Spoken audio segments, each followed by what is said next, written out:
My friends, let us begin this hour together by looking honestly and quietly at a question that lives in the heart of nearly every spiritual seeker. Why is it that after years of praying, years of meditating, years of doing everything we believe to be right and holy, we still find ourselves longing for a breakthrough? Why does it seem that the very thing we desire most, peace, guidance, healing, release, somehow remains just beyond our grasp? You see, if we are willing to pause for a moment and look deeply, we will discover that most of our spiritual life has been built upon a subtle assumption that is never spoken, yet governs almost every prayer we utter. It is the assumption that we are here, in need, in lack, and that somewhere else, far off, above us, beyond us, is a God who must be persuaded to answer, who must be called to act, who must be moved to provide, and so we ask, we plead, we affirm, we declare, all with the hope that perhaps this time the heavens will open. But I must tell you gently that the harder we try, the more we strain, the more desperate we become, the farther we seem to drift from the very presence we seek. For spiritual answers do not come to the mind that is busy seeking them. Spiritual fulfillment does not enter a consciousness filled with anxious asking. The grace of God does not flow into a heart that is trying to wring blessing out of the infinite. And so we come to this paradox. All our striving, all our spiritual effort, all our attempts to reach God may very well be the very barrier that keeps us from realizing God.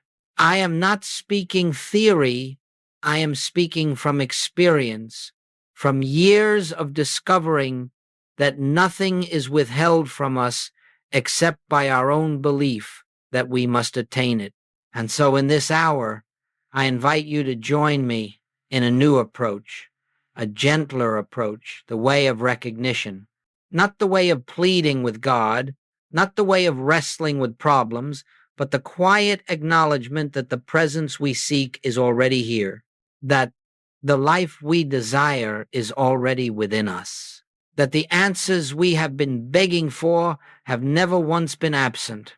Let us journey together into the truth that spiritual breakthrough does not come when we convince God to enter our experience. Spiritual breakthrough comes when we become still enough to notice that God has never been missing from it. In this stillness, in this recognition, we begin to perceive that every good we have ever sought is already present, already functioning, already complete. And so we begin now, as we continue on this path together, let us come face to face with the root of nearly all spiritual frustration. It is not the lack of God's presence, nor the absence of answers, nor some divine delay in responding to our needs. No, the great obstacle, the great veil, is far more subtle. It is the deeply ingrained belief that we exist apart from God, that somehow God is there and we are here, and that our prayer must bridge a vast and silent distance. This belief in separation is not something we consciously choose. It is absorbed from the world around us, inherited from centuries of human thought, reinforced by fears, and upheld by the mind that sees itself as isolated, incomplete, and vulnerable. And it is from this sense of separation that all pleading arises, all striving begins, all anxious seeking takes form. For if I believe myself to be separate, then of course I must reach outward for help. Of course I must beg. Of course I must struggle. The very act of asking becomes an admission. I lack, I am without, I must attain. But listen carefully. Every prayer that begins with separation ends in frustration. Every spiritual effort that assumes God is elsewhere becomes entangled in its own false premise. You cannot receive from a God you believe is far away. You cannot know peace if you begin by assuming the absence of peace. You cannot feel God's presence while holding the conviction that God must be summoned. In reality, in spiritual reality, there is no separation. There never has been. There is not a God somewhere out in the heavens, answering from a distance. There is only the one presence, the one life, the one consciousness expressing itself as you, through you, and within you. Everything else is illusion born of fear and conditioned thought. The moment you accept the possibility, just the possibility, that you are not a separate being reaching toward God, but an expression of God's own being, the entire landscape of spiritual life changes. Prayer is no longer a cry upward. It becomes a recognition inward. Meditation is no longer an effort to reach something beyond yourself. It becomes an awakening to what is already here. Spiritual healing is no longer the attempt to bring wholeness into a broken situation. It becomes the unveiling of wholeness that was always present beneath the appearance. You see, separation is not a sin, it is a misunderstanding, and misunderstandings dissolve not through effort, but through illumination. When this realization dawns, even faintly, you begin to notice a quiet shift. The compulsion to ask softens. The fear that God is distant fades, and a gentle awareness begins to rise within. I am not alone. I am not abandoned. I am not separate. This recognition is the first crack in the shell of the old consciousness, the first opening through which truth can shine. From here, everything changes. Let us move a little deeper now and examine why all our earnest effort, all our pleading, forcing, and spiritual exertion so often leaves us feeling exhausted rather than uplifted, anxious rather than assured. It is not that effort is bad, nor that sincerity is unwelcome. No sincere search for God is ever wasted, but effort, as the human mind understands it, belongs to the realm of the personal, the limited, the finite, and spirit does not reveal itself to a consciousness vibrating with strain. You see, the human mind imagines that the more intensely it tries, the closer it must be to God, but the truth is precisely the opposite. The more we try, the more we affirm the belief that something is missing. The more we strain, the more we reinforce the idea that the divine is distant. The more emotional energy we pour into our asking, the more clearly we confess that we do not yet believe. This is why Joel would say, God cannot enter a mind that is already full of its own thoughts. Not because God is unwilling, but because a mind crowded with effort, noise, and self-directed striving leaves no room for the gentle whisper of truth. Effort becomes a wall made of worry, expectation, fear, and personal will. Consider this. If you were in a dark room, shaking the flashlight, turning it wildly in every direction, insisting that the light must appear immediately, you would miss the very thing you are trying to see. It is only when the hand becomes steady, when the movement stops, when the mind grows quiet, that the light can shine without distortion. So it is with spiritual realization. Goldsmith often used the analogy of a radio. The music does not begin when the radio turns on. The music is already filling the atmosphere. The radio's only function is to tune itself so that it may receive what is already present. But what happens when we twist the dial with frantic impatience, jumping from one station to another, fearful that we might miss the right frequency? We miss the broadcast entirely. We create our own static, our own noise. In the same way, when we beg God for an answer, we drown out the very guidance that is trying to reach us. When we strain for healing, we close the door to the peace that heals.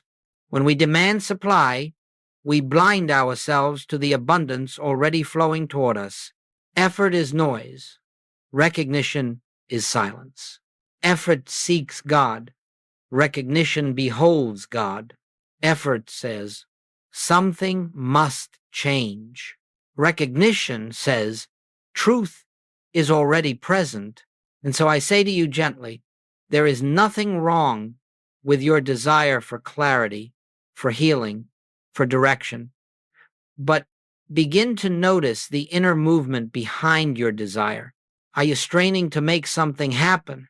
Are you trying to push God into action? Are you forcing your mind to produce spiritual results? If so, pause, be still. Remember, you are not trying to get God to enter your life. You are learning to become aware of the presence that has never left. When the mind relaxes its effort, when the heart eases its demands, when the will surrenders its insistence in that holy quiet, the answer reveals itself, not through your striving, but through your stillness.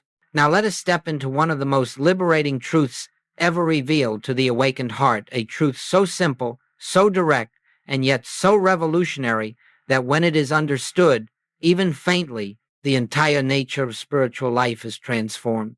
I speak of what I call the principle of the divine already. For centuries, human thought has imagined that God begins to act when we pray, that heaven awakens at the moment of our request, that spiritual power is released only when we call upon it. But listen closely. This is a human picture, born of human reasoning. It is not reality.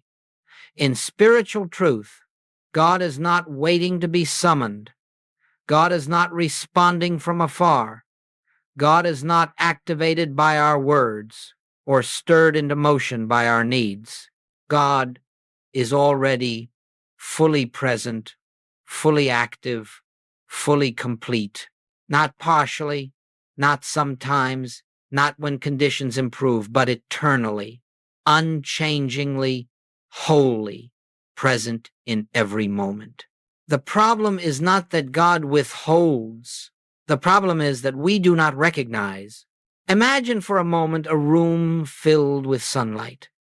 The light is radiant, warm, abundant, filling every corner, illuminating everything it touches. Now imagine pulling heavy curtains across the window. The sunlight does not stop shining. The sun does not withdraw its rays. The room appears dark only because something within the room is blocking our awareness of the light. In the same way, the divine does not come and go. It does not increase with our prayers or diminish with our silence. It is our consciousness, our inner curtains of fear, effort, expectation, and separation that hide the ever-present radiance of spirit. This is why Scripture declares, before they call, I will answer, not after they cry out long enough, not when the prayer is strong enough, but before the question, before the need, before the thought. The activity of God is not triggered by human effort. It is recognized by spiritual awareness. This is the divine already, the healing you seek, already present in the wholeness of spirit, the supply you long for, already flowing in the infinite provision of consciousness, the guidance you pray for, already whispering in the stillness of your inner being, the peace you crave, already established at the center of your soul. You are not bringing God into a situation. You are awakening to the God that is already there. And so when we say, God, help me, we reveal a misunderstanding. For God is already the life within us, the love surrounding us, the wisdom directing us. The plea arises only from the mind that does not yet see. But the moment recognition dawns, even for a breath, even for a heartbeat, there is a shift, a subtle dissolving of fear, a quiet unburdening of the soul, a sense, gentle, yet unmistakable. Ah, God is here. God has always been here. When that awareness blossoms, the problem begins to melt of its own accord, not through your manipulation, but because the light has been allowed to enter.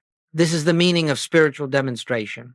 Not making something happen, but perceiving what eternally is. Let us hold this truth tenderly. The divine already is not a theory. It is the very nature of reality, waiting only for your recognition. And now, having seen that all spiritual good is already present, let us move gently into the heart of true practice, the art of stillness. Not the stillness that the world imagines, not a forced quieting of the mind, not an attempt to silence every thought, but the stillness that arises through recognition, through remembrance, through the simple awareness that God is here. You see, my friends, the purpose of spiritual practice is not to reach God, nor to attract God, nor to convince God of our sincerity. The purpose of spiritual practice is to remove from our own consciousness whatever obscures our awareness of the presence that is already active within us. Therefore, we do not approach stillness as a discipline or a technique. We approach it as an opening, a yielding, a resting. True stillness begins the moment we stop trying to make something happen. As long as we are attempting to force inner peace, we are still operating from the belief that peace is absent. As long as we are trying to bring healing into the body, we are still holding the conviction that wholeness is missing. As long as we are manipulating thought to attract supply, we are affirming lack. No, stillness is not effort. Stillness is consent. Stillness is agreement with reality. Stillness is the soul whispering, yes, God is here. This is why I have often spoken of resting in the Word, not repeating it as a mental formula, not using it to push away thoughts, but dwelling in it as one dwells in sunlight. To rest in the Word is to allow a spiritual truth to saturate consciousness until it becomes more real to us than the appearance that confronts us. We take a truth such as, I and the Father are one, or where I am, God is, or Spirit is the life of my being, and we do not use these truths as tools for achieving a result. We simply sit with them. We let them be present in our awareness. We hold them lightly, reverently, quietly, not trying to believe them, not trying to convince ourselves, but simply allowing their meaning to unfold. In this resting, thought slows of its own accord, not because we forced it to, but because the mind begins to yield to the deeper rhythm of spirit. The anxious impulse to fix, to control, to improve softens. In that softening, a space opens. And into that space, the presence flows, not from somewhere outside, but from within your own being. You do not feel a dramatic change. You feel a subtle shift, a gentle peace, a quiet recognition that something greater than thought has taken the helm. This is stillness, not emptiness, but fullness, not silence, but awareness, not passivity, but receptivity. And from this stillness, guidance reveals itself without effort. Healing unfolds without struggle. Supply appears without strain.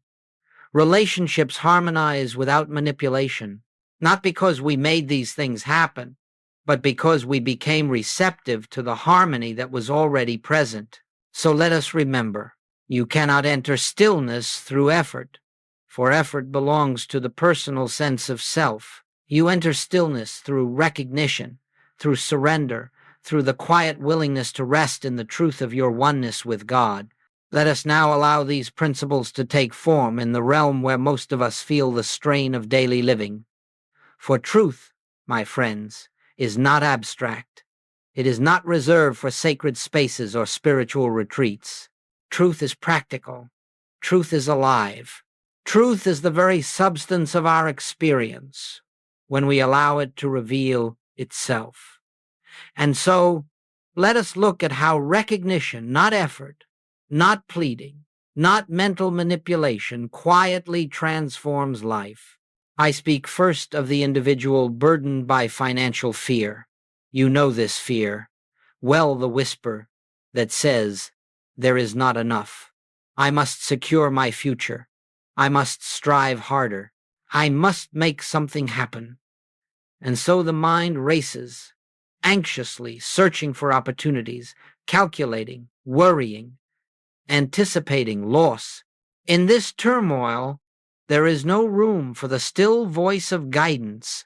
The mind, in its panic, becomes blind to the very supply that is already unfolding.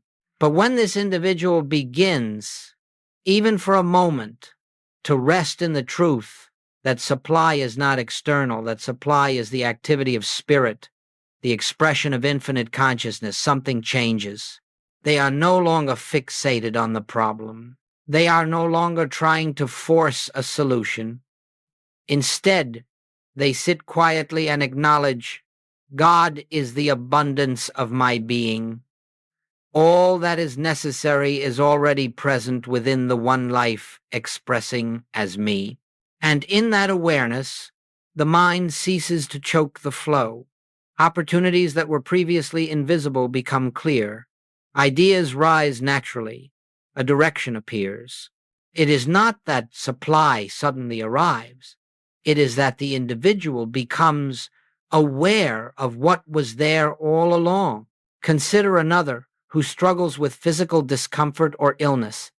Out of fear, this person battles the condition, resists it, tries to force healing, or uses spiritual practice as a weapon against pain. But healing does not respond to force. Healing does not yield to mental pressure. Healing is the natural activity of the divine wholeness that underlies all appearance. And so, when the sufferer becomes still, not denying the condition, but refusing to be intimidated by it and rests in the awareness, spirit is the life of my body, spirit is the wholeness of my being, a transformation begins. The fear that intensifies the condition loosens its grip. Peace enters. And in that peace, the healing process which had always been present begins to reveal itself. Another struggles with relationships, longing for love, peace, harmony, connection. They effort, they analyze, they attempt to change themselves or others, or they cling to rituals of affirmation to attract companionship or healing. Yet all the while they are affirming their own incompleteness.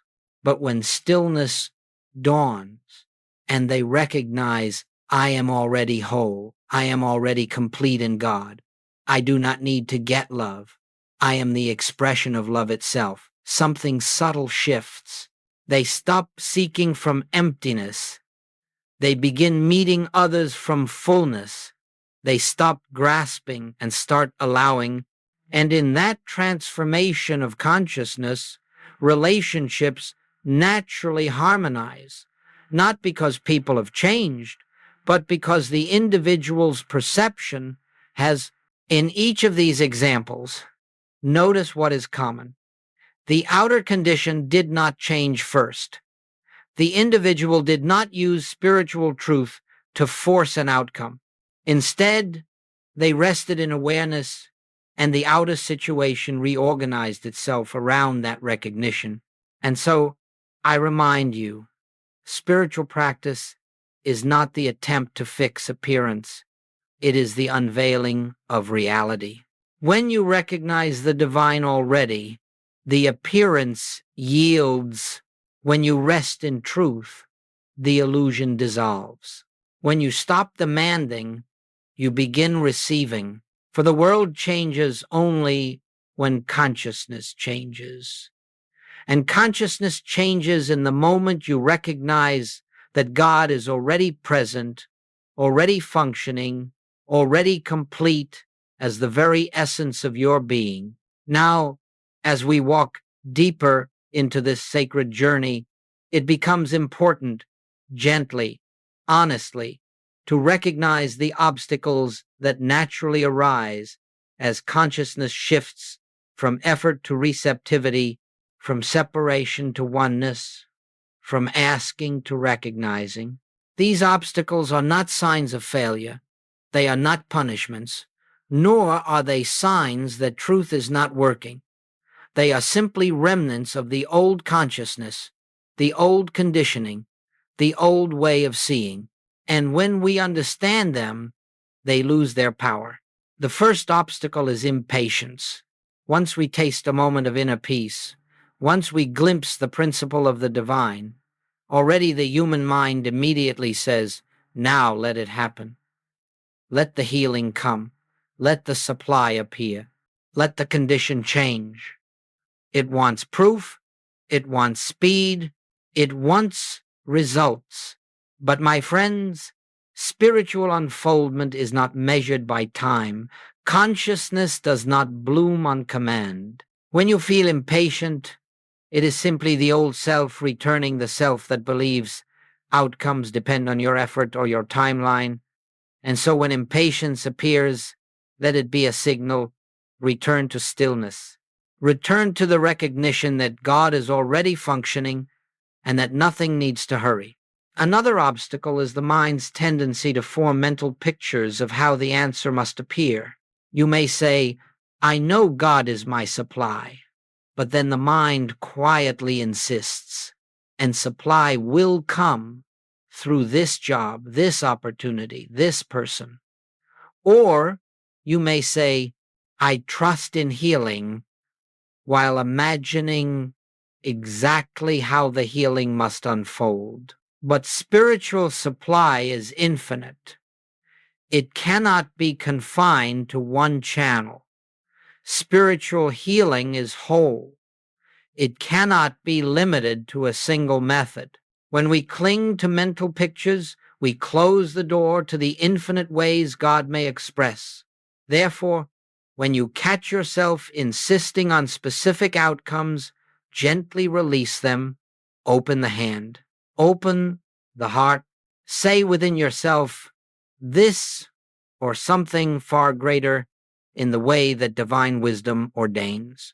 A third obstacle is the return of fear. Fear about the body, fear about money, fear about relationships, fear about the unknown. Fear often arises after we begin practicing truth, because truth brings to the surface all that must be dissolved. Do not be discouraged. Fear is not a personal enemy. It is an impersonal suggestion. It has no authority. When fear arises, do not fight it. Do not wrestle with it. Simply refuse to identify with it. Recognize, this is not my fear. This is only the old consciousness trying to reassert itself. Then rest again in truth. Fear cannot survive in the presence of recognition. Another obstacle is the subtle belief that we must work for spiritual progress, that if nothing seems to change, we must not be doing enough. This is the voice of the personal self, the self that believes it has the power to bring God into manifestation. But spiritual realization is not achieved. It is revealed. Your practice is not the cause of God's activity. It is the clearing of the fog so that you may perceive what has always been true. When you feel tempted to work harder spiritually, pause. Let that old habit fall away. Return to the simplicity of resting in the Word. There is also the challenge of comparison. You may hear stories of rapid demonstration in the lives of others and wonder, why not me? What am I lacking? But each consciousness is unique, and each unfolds at its own sacred rhythm. No two journeys are the same. You are not behind.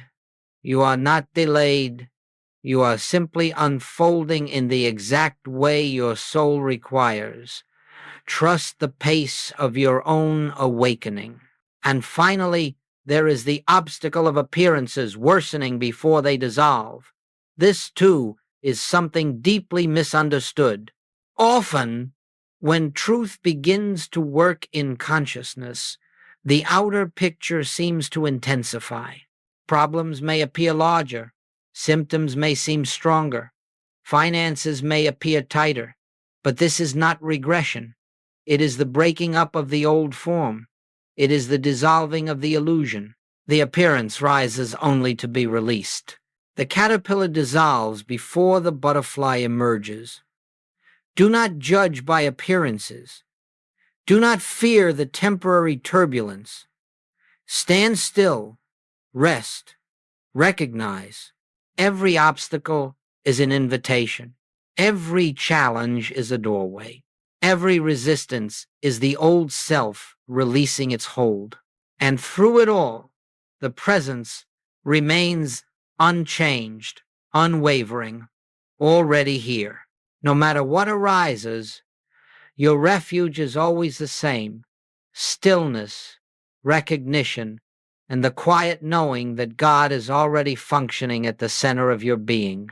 Let us now turn to the great transformation, the shift from asking God for something to living from the awareness that God is already the substance, the intelligence, and the activity of your being.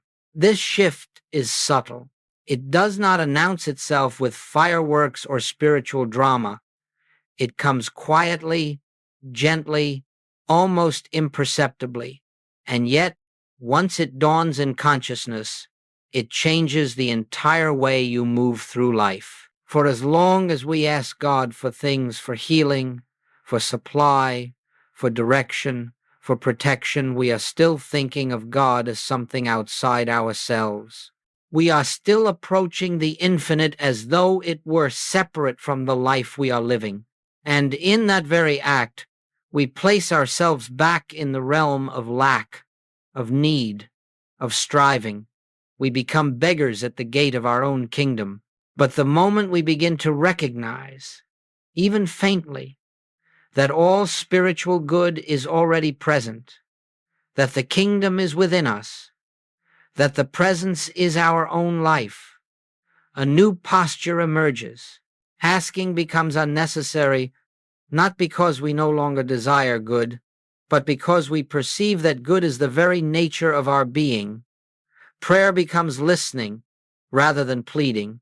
Meditation becomes communion rather than effort.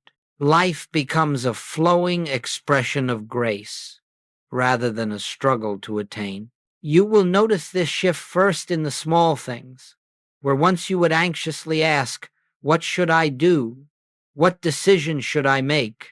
You will now pause, become still, and simply rest in the awareness that divine intelligence is already functioning through you. And in that resting, a direction will unfold, not with the force of a command, but with the naturalness of an inner nudge, a gentle leaning, a quiet knowing that says, "This is the way."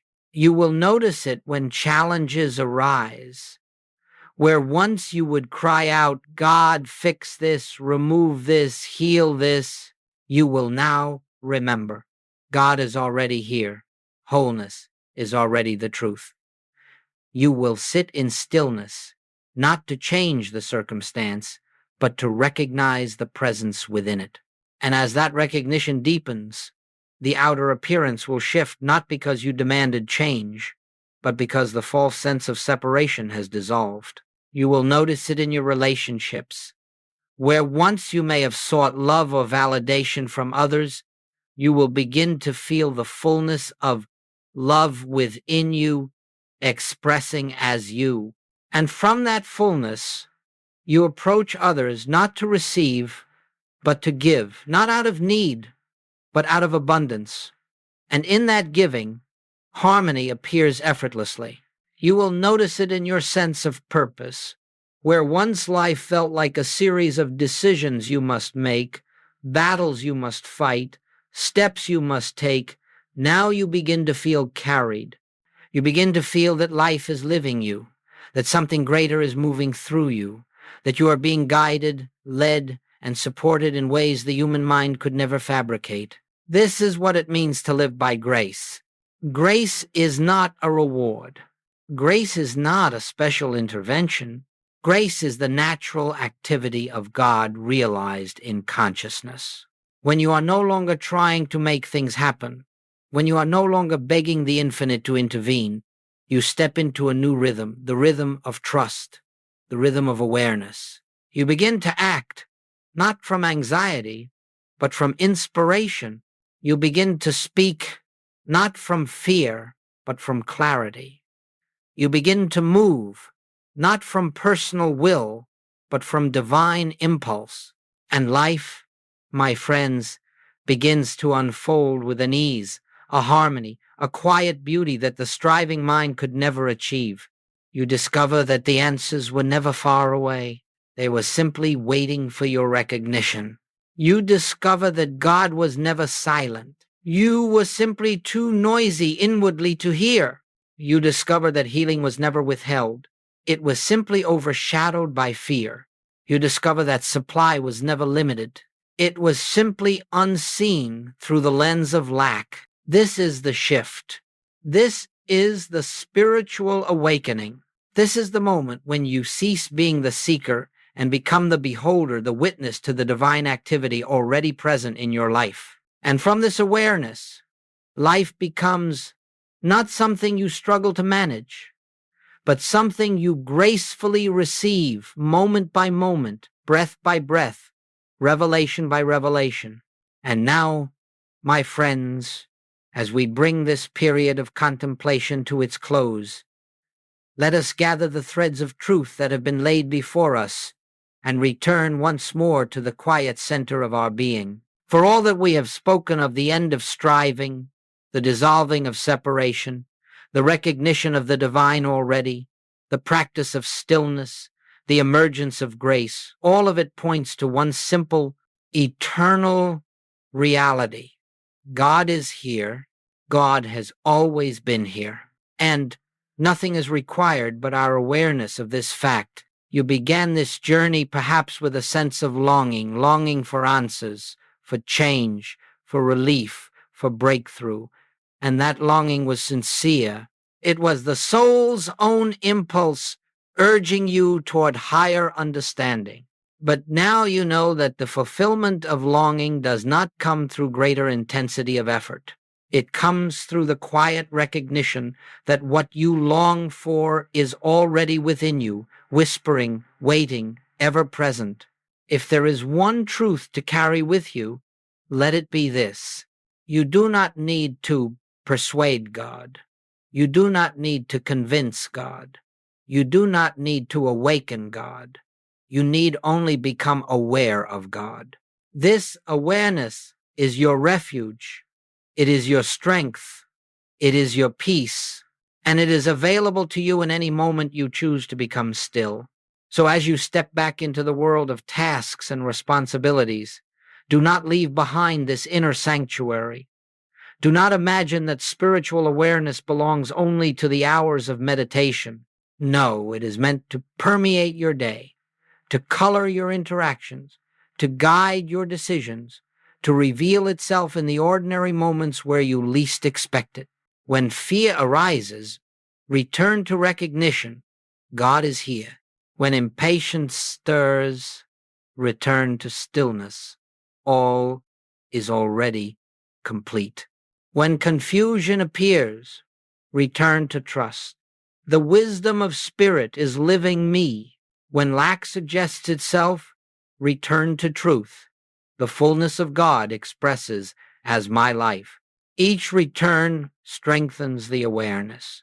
Each recognition deepens the realization. Each moment of stillness unveils more of the divine activity already functioning in you. And so, as we leave this time together, I extend to you not a promise of future blessing, but an invitation to notice the blessing that surrounds you now, to notice the presence that enfolds you, to notice the peace that is nearer than your breath, to notice the truth that has followed you all along. You and the Father are one. May you walk gently in this awareness.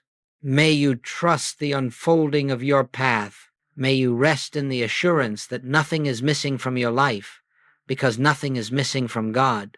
and may the still, small voice within you become louder than every fear, every doubt, every appearance. For the stillness you seek has always been within you, awaiting only your recognition.